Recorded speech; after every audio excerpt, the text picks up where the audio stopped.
ម្សិលមិញហ្នឹងអាត្មានិយាយអំពីអានិសង្សនៃការសម្ដែងធម៌មាន5តែថ្ងៃនេះអាត្មានិយាយ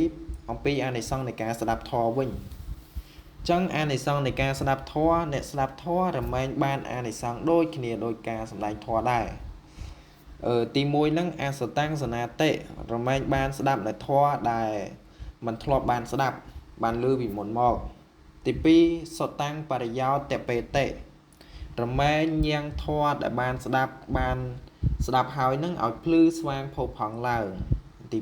2ទី3កាំងខាំងវិហានតិរមែងកំចាត់បងនៅសេចក្តីសង្ស័យបានចំណែកទី4តថឹងឧជុំការោតិរមែងបានធ្វើនៅសេចក្តីយល់ឲ្យត្រូវបងឲ្យត្រូវត្រង់នឹងទី4ទី5ចិត្តនមសៈបស័យតតិចិត្តរបស់អ្នកស្ដាប់រមែងជ្រះថ្លាកាលព្រះសម្មាសម្ពុទ្ធទ្រង់គង់ប្រធរមាននៅឡើយហ្នឹងពុទ្ធបរិស័ទតែងតែបានស្ដាប់បានរៀនព្រះធម៌ជាព្រះពុទ្ធអាវាទផ្ទាល់របស់ព្រះអង្គហើយចំណែកតាំងពីពេលព្រះអង្គចូលព្រះនិព្វានទៅរហូតមកដល់បច្ចុប្បន្ននេះពុទ្ធបរិស័ទហ្នឹងបានស្ដាប់បានរៀនព្រះពុទ្ធវចនៈតាមគម្ពីរតាមប្រត្រៃបិដកដែលប្រសង់ហ្នឹងសង្ឃេតកាចាមានព្រះកាសបៈព្រះឧបាលីនិងព្រះអានន្ទជាដើមហ្នឹងបានសង្គាយនាយរួបរวมទុកមកអាត្មានិយាយអំពីព្រះអានន្ទឲ្យញោមស្ដាប់តិចចុះនៅក្នុងពេលព្រះពុទ្ធជាម្ចាស់ទៀបចូលព្រះនិព្វានហ្នឹងព្រះអានន្ទត្អូញត្អែទូលព្រះអង្គថាអត់មានពីព្រះអង្គទៅហ្នឹងគ្មានព្រះពុទ្ធជាគ្រូឡើយហើយព្រះអង្គមានព្រះពុទ្ធដីកាថាមនីអានន្ទអំលើសពីតថាគតព្រះនិព្វានទៅអ្នកគុំសម្គាល់ថាគ្មានព្រះពុទ្ធជាគ្រូធម៌ដែលតថាគតសម្ដែងទុកមកហើយហ្នឹងវិន័យដែលតថាគតបញ្ញត្តិទុកហើយនោះហើយទុកជាព្រះពុទ្ធជាគ្រូប្រោសសត្វជំនួសតថាគតដោយតថាគតនៅរស់អញ្ចឹងដែរជាពិសេសហ្នឹងកាលតថាគតរស់នៅមានព្រះពុទ្ធមួយព្រះអង្គទេដល់តថាគតព្រះនិព្វានទៅមានព្រះពុទ្ធទៅដល់84000ព្រះអង្គតាមចំនួនព្រះធម្មខណ្ឌកងធម៌84000ដែលមាននៅក្នុងប្រត្រៃបិដកនោះឯងចូលព្រះពុទ្ធបរិស័ទខំស្ដាប់រៀនសូត្រខំប្រតិបត្តិដោយយកចិត្តទុកដាក់ចុះនឹងបានសម្រេចមគ្គនិងផលនិព្វានតាមឧបនិស្ស័យរៀងខ្លួនកាលព្រះសម្មាសម្ពុទ្ធទ្រង់គង់ព្រះជន្មនៅឡើយព្រះអានន្ទបានចម្រើនព្រះអង្គទាំងថ្ងៃទាំងយប់បានស្ដាប់ព្រះធម៌ដោយគោរពសពគ្រប់ទាំងអស់ព្រោះអានិសង្សស្ដាប់ធម៌នោះហើយបានជាលោកបានព្រះនាមថាព្រះហុសោតចេះចាំព្រះធម៌សពគ្រប់ទាំងអស់លោកជាព្រះធម្មកថាឯកជាឯកតកៈខាងសម្ដែងព្រះធម៌ក្នុងសម័យពុទ្ធកាលក្រោយពីពុទ្ធបរិស័ទក្រោយពីព្រះពុទ្ធបរិនិព្វាន3ខែព្រះអានន្ទព្រះអរហន្ត500អង្គមានព្រះមហាកស្សបៈជាដើមជាប្រធានហ្នឹងបានប្រជុំធ្វើសង្គាយនាយបត្រៃបិដកហើយព្រះមហាកស្សបៈជាអ្នកពុច្ឆាព្រះឧបាលីជាអ្នកវិសាចនីព្រះវិនយបិដកព្រះអានន្ទជាអ្នកវិសាចនីសតនបិដកនិងព្រះអភិធម្មបិដកចំណែកព្រះសតនបិដកព្រះអានន្ទលោកសង្គាយនាយទុកថាអេវមេសតាំងខ្ញុំបានស្ដាប់មកហើយយ៉ាងនេះអីហ្នឹង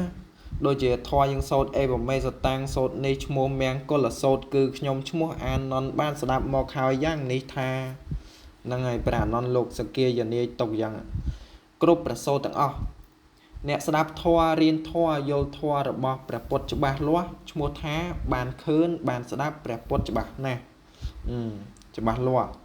ពាក្យនេះសំតាមព្រះពុទ្ធដីកាដែលទ្រង់សម្ដែងចំពោះព្រះវត្តកៈលទ្ធេថាយោធម្មੰបសតិសោមੰបសតិជនណាដែលបានឃើញធម៌ជននោះឈ្មោះថាបានឃើញតថាគតតាមន័យក្នុងព្រះពុទ្ធដីកានេះកាលដែលព្រះធម្មកថា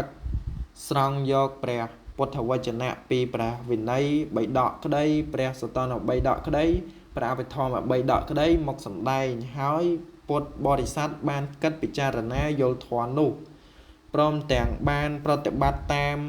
ធម៌នោះផងឈ្មោះថាបានឃើញព្រះពុទ្ធជាម្ចាស់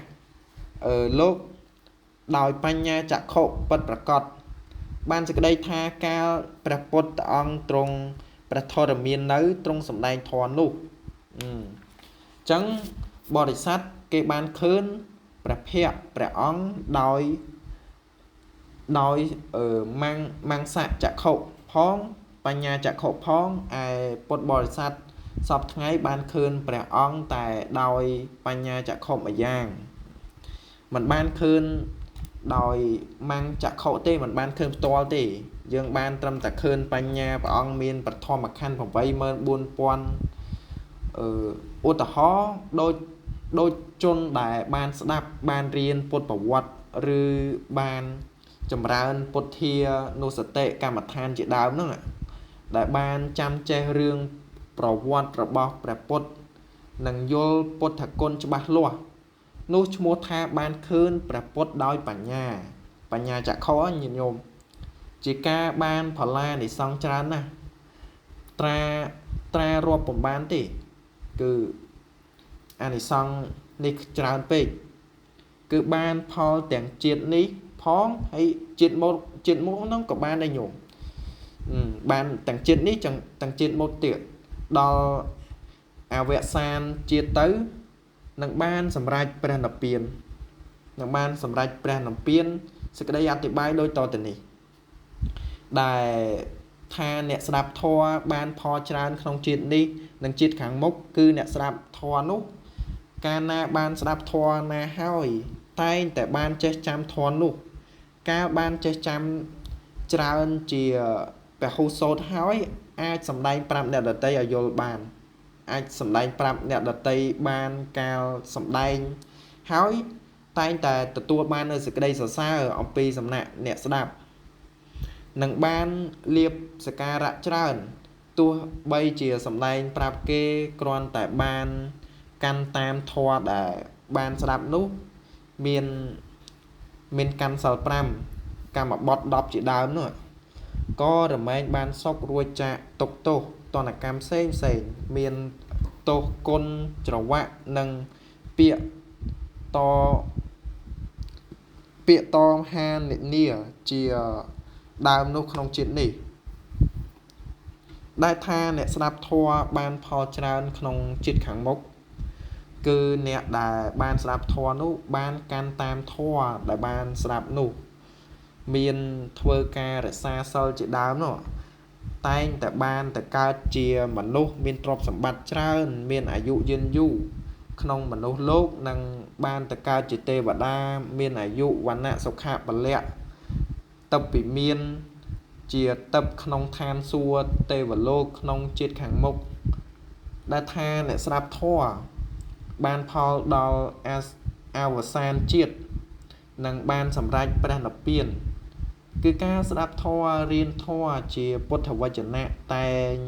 បានមានបញ្ញាចក្ខុជាសមាទិដ្ឋិយល់ឃើញត្រូវល្អក្នុងជាតិនេះដែលបានស្ដាប់បានរៀនផងហើយចំណែកក្នុងជាតិជាលំដាប់តទៅផងនោះហើយបានដល់អវសានជាតិជាទីបំផុតនឹងបានសម្រេចមគ្គនិងផលព្រះនិព្វានពុទ្ធបរិស័ទអ្នកកាន់ពុទ្ធសាសនាមានការស្ដាប់ធម៌វិន័យ